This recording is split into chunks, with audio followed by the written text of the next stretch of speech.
On the second part of Tech Project 6, you're going to be doing the stitch on your own and then also using adaptive wide angle. Now, a lot of times, if you look online, if you look at through the LinkedIn Learning tutorials, if you've tried things out on your own, there are ways to merge a few photos rather easily and simply using Photoshop. But we're going to go about this a different way because it's a more complex process than normal. So this time we're going to go up to File, and we're going to go to Scripts and Load Files into Stack. The goal with our photo merge process here is we want to find all the photos we're going to use. We want to open them as layers. The overall philosophy of what it is that we're doing here on this project, or this method of doing this project, I should say, is that instead of using the traditional methods for stitching these photos, we want to break it down into its simplest individual components. Reason being is that we have around 50 JPEGs stitched together here. They're fairly low resolution, so it shouldn't be too bad. But if we want to bunch all those stitch processes all together, it's going to crash computers, and it's going to at least freeze or take an extremely long time. But if we can break the process apart into individual components, then it's much simpler even on an underpowered computer. So notice when we load the layers, we have an option to automatically align them. We don't want to do that. Create a smart object, don't do that. That's kind of going to be the trend. Don't check the boxes as you go along until we get to a certain point. There is one place you will check. But this should run much smoother this way than if Photoshop's trying to load all the photos, put them on their layers, align them, stitch them, merge them, mask them, and everything all at once. So it'll take just a moment here before all these get loaded up. I'm going to pause the video so you don't have to watch it. Alright, now that everything's loaded, I just want to select all my layers with a shift click.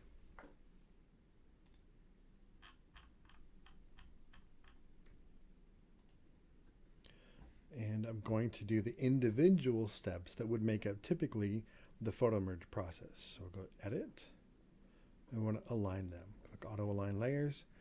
Auto will be best for this particular batch.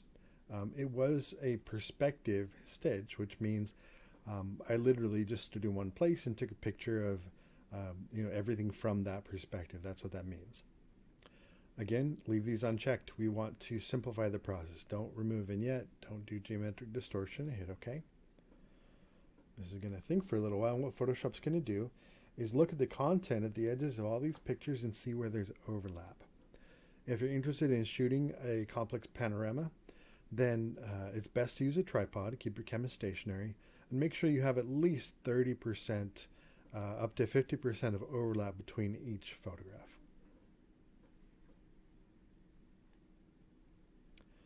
Alright, mine finished. I paused it in case you didn't notice, but just so you realize how it didn't take that long. It took 30 seconds for that to finish the timer on my side. Now everybody's computer is going to work a little differently, and so yours may go faster or slower than that. But the end result is we're going to have a picture that looks kind of weird. It's going to be like this, and that may look familiar to the distortion from the part 1 assignment, where we have all these images kind of overlapping and tremendous amounts of distortion in there. Also, it's just like if a bunch of photographs were spread out on a tabletop and stretched to make them all match, but the edges still don't quite line up. You can see if we zoom in on some of these areas that it's just hard edges. Nothing really lines up. So that's our next step. I still have all my layers selected. If for some reason you don't, then just make sure they're all selected again. We're going to go to Edit, and this time we want to do Auto Blend Layers. And we're still in the blend mode panorama.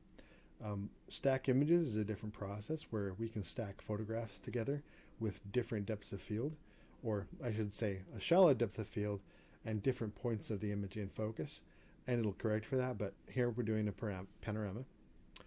In this case, this is the one box we do want checked on, seamless tones and colors.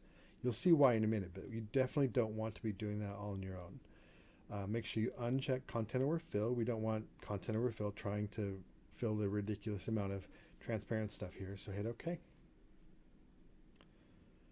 Let that run for a minute. I don't think I'll even need to pause the video here. It's cruising along. And what Photoshop's doing is going to mask each one of these photos based on the content using the auto align feature from before and layer masks that are some fairly complex, some fairly simple. We get these results. And so just so you can see, if I click on one of these layer masks at random, if I alt click on the mask, it shows that this little white portion over here, that's the only bit from that photo that was of any use. And this one right here, there's a bigger chunk that came into play. But making these masks as rough edged as they look, they're very, very accurate. This is just matching up pixel to pixel, one image overlaid over the other. And Photoshop does a pretty good job of that. Things that may cause problems are some of these leaves that were blowing in the wind at the time, if a person walked through, or things like that are typical problems with a panorama with multiple shots. Anyway, we're good now. We've got it all stitched together. For what it's worth, any errors in the stitch would be problems with the photos that were taken not lining up properly or whatever, and that's not your issue. So don't worry about that. We just want to merge all these together now. Typically, you don't want to lose all your layers and your layer masks and everything, but in this case, in order to complete the next step, we do. So I'm going to select all those layers. I don't need 51 layers. I'm not going to go in at individual masks here, ever. So right click on that, and I'm going to rasterize the layers. Maybe. No, I'm sorry. I don't want to. They're already rasterized. What am I thinking? I want to merge the layers. That's what we're doing. There we go. All right. So we're all merged. We have just this one. We've got no layer masks or anything, and that's okay. But we do want to work non-destructively where it matters, and that's with the adaptive wide angle filter. So I'll right click on here, convert to smart object. And we're going to repeat the process that we did before under filter, adaptive wide angle. Again, it's going to correct some of that distortion automatically because it recognizes the metadata from the camera. And I'm just going to start dragging some straight lines out over areas that should be straight in the photo. Now, because this is an extreme number of photos stitched together, there's a lot of distortion. And so if I were to put this cyan line here, notice that it does not match up with the straight line of that sidewalk in the foreground. So just be aware, and some things you may need to come back to after we've straightened some other things up. So I just pressed escape to get rid of that. Let's go in and add some vertical lines first. I'm going to look at this light pole and say that definitely needs to be vertical. So I'll add a line there and shift click on it to make it truly vertical. And then I'll go through some of these other places and shift click drag. And I'm just kind of guessing where that line would come down at the bottom of that building if it did. Okay, let's get this corner of the building over here, shift click. Let's go right down here. And we're starting to get this thing shaped up a little bit. Now, a lot of these lines we can kind of project forward where they would be to straighten out the most possible amount of curve.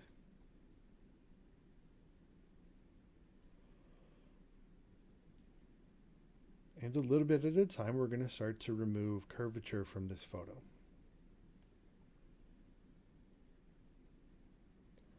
Just like we did on the other image. I'll pause it and come right back. All right. Now, I've spent a couple of minutes adding some constraints in there. You can see looking at this, I've got a bunch of vertical constraints built in, all those magenta lines. I've got some just straight lines with those cyan lines. Correcting for curves. There's still some slanted lines, and that's okay because there's perspective in this, obviously. And I have one line for the horizon. Now, you'll note that I can't actually see a horizon in this photo, so this is a best guess kind of situation. If I get rid of that, let me just delete that real quick. It doesn't make a huge difference. Depending on what stage you are in your corrections, it may make a very big difference. So let me undo that and put it back. In my case right now, I've got enough other lines in there holding this kind of in place that it's going to be, kind of okay without it. You may find that you need it more or less depending on what kind of constraints you have in there already. One thing that I will point out is that if you look over at the right hand side of this image, let me go ahead and delete these. Oops. I've got some vertical constraints in at the edge of the frame. Let me delete one at a time out of here. It's kind of slow because there's a lot resting upon those constraints right now. And I do have one more horizontal down there. As I get rid of those vertical constraints on the edges of the frame, it really starts to bow and bulge. And I know a lot of you probably aren't familiar with this campus and what the landscape looks like here. This is the Polytechnic campus. But you can hopefully tell that this side of the photo really looks like it's leaning over, doesn't it? And the reason for that is because of that perspective distortion, which is natural to have. You can see, if you look really closely, that there's one curve that goes here, one curve here, one curve here, one curve here, another one. And this is composed of several photos stitched together. So if I were to draw from the top to the bottom a line, you notice that it starts off and it follows the curvature of that first photo. And then it really kind of falls apart. This curve, if I were to keep going, it doesn't match the edge at all. And so you got to be careful when you're drawing those vertical lines. And usually on the edges of a panorama stitch like this, you can get away with this. You can't do it so much in the middle unless there's something vertical to line up with.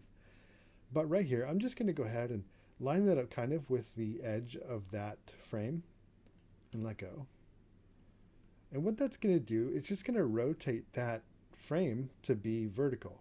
And that's important, and it works in this case because I was the one that took these photos, as good or bad as they are.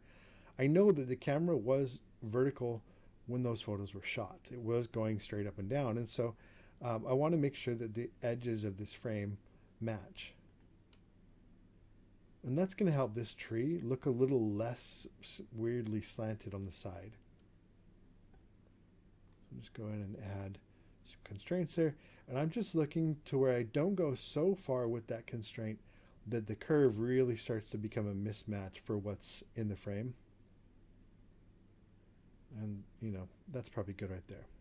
Same thing over here. Even though there's nothing really in the sky that needs to be straightened out, if I do this, it's going to mash everything else over in the photo to start to look a little bit more natural. And I'll have to crop off less of the image in the end too, because that's the final step that we need to do, is do some cropping.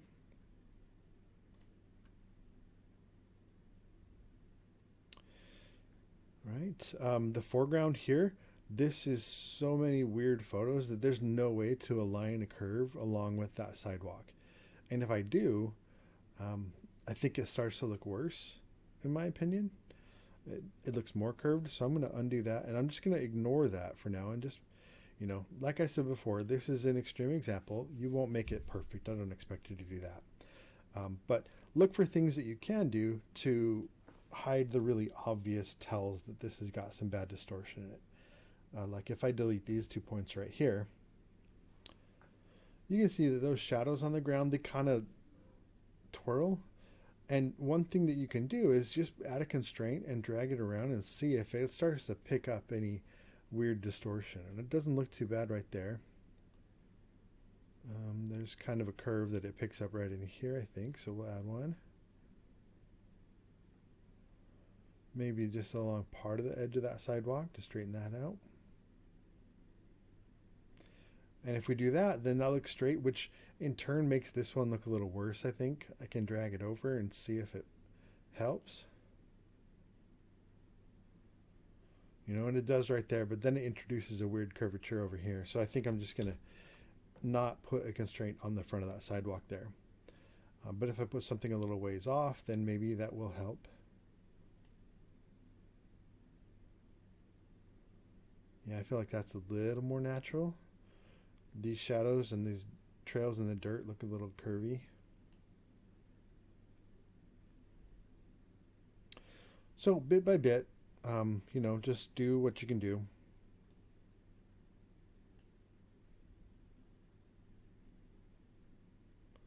And we'll just call that good enough for right now. And hit OK.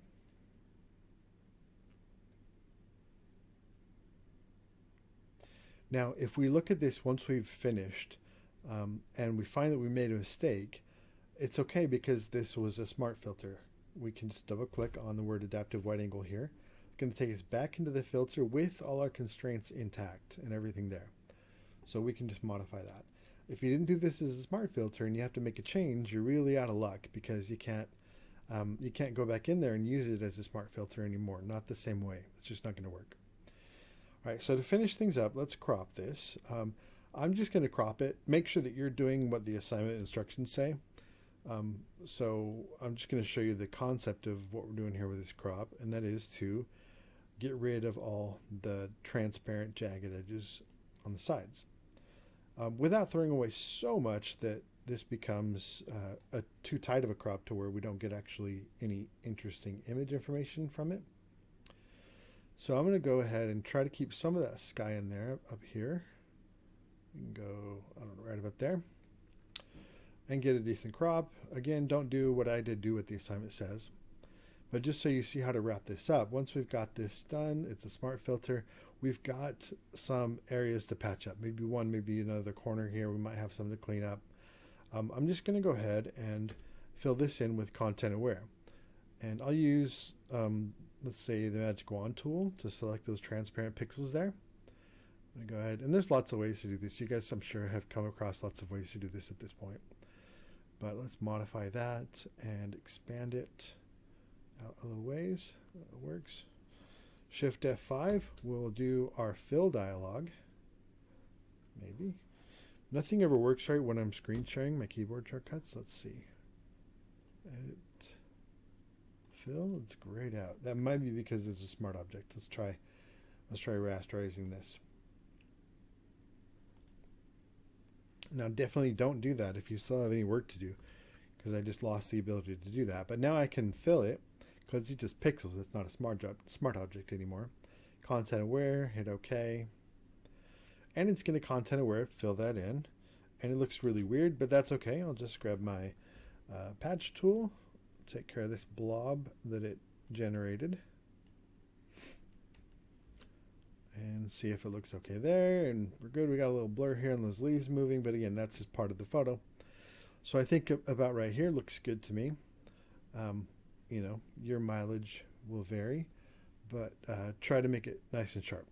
Now, one thing to point out too, last little thing is, notice there's a little bit of a transparent edge shown over there. If I zoom in, it disappears. If I zoom out, it comes back.